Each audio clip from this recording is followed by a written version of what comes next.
KLM Maxava Gold Loan முன்னேற்றத்திற்கான வழி எல்லோருக்கும். நெல்லை மாவட்டத்தில் நேற்று இரவில் ஓய்ந்த மழை இன்று காலையில் வேகம் எடுத்ததால் பொதுமக்கள் அவதி அடைந்துள்ளனர். மழை தொடர்பான காட்சிகளை பார்க்கலாம்.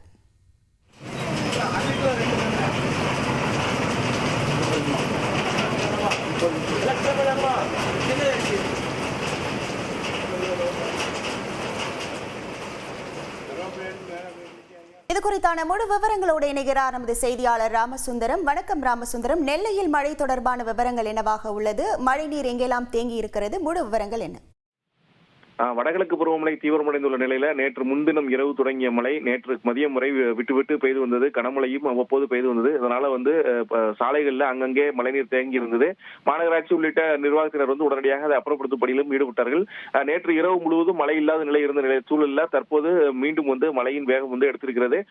காலை முதலே அவ்வப்போது விட்டு கனமழையானது பெய்து வருகிறது. நெல்லை மாநகர் மற்றும் புறநகர் பகுதிகளில் இதே நிலை நீடித்து வருகிறது.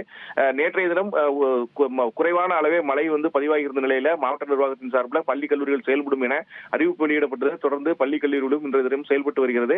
இருப்பினும் மழை பெய்து அங்கங்கே தண்ணீர் தேங்கி இருந்தாலோ பள்ளிகளில் எதுவும் பிரச்சனை இருந்தாலோ மாவட்ட நிர்வாகத்தின் அனுமதியை பெற்று உடனடியாக விடுமுறை விட்டுக் கொள்ளலாம் எனவும் மாவட்ட நிர்வாகம் மற்றும் முதன்மை கல்வி அலுவலகத்திலிருந்து அறிவிப்பு வெளியிடப்பட்டிருக்கிறது.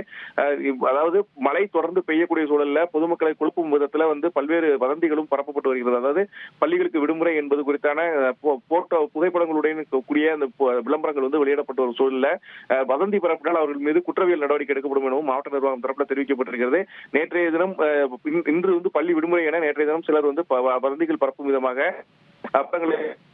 தொடர்பாக புகார் அளித்து காவல்துறை மூலம் குற்றவியல் நடவடிக்கை எடுக்கப்படும் எனவும் மாவட்ட நிர்வாகம் தரப்பில் சொல்லப்பட்டிருக்கிறது. தொடர்ந்து மழை விட்டு பெய்து வருகிறது. தாமிரபரணி ஆற்றிலும் நீர்வரத்து அதிகரித்திருக்கிறது. சாலைகளிலும் அங்கங்கே நீர் தேங்கி இருக்கக்கூடிய சூழல்ல பொதுமக்கள் அவதிக்குள்ளாயிருக்கிறார்கள். இயல்பு வாழ்க்கையும் பாதிக்கப்பட்டிருக்கிறது. உங்கள் முழு விவரங்களுக்கு நன்றி Ramasundaram. KLM Maxava Gold Loan முன்னேற்றத்திற்கான வழி எல்லோருக்கும்.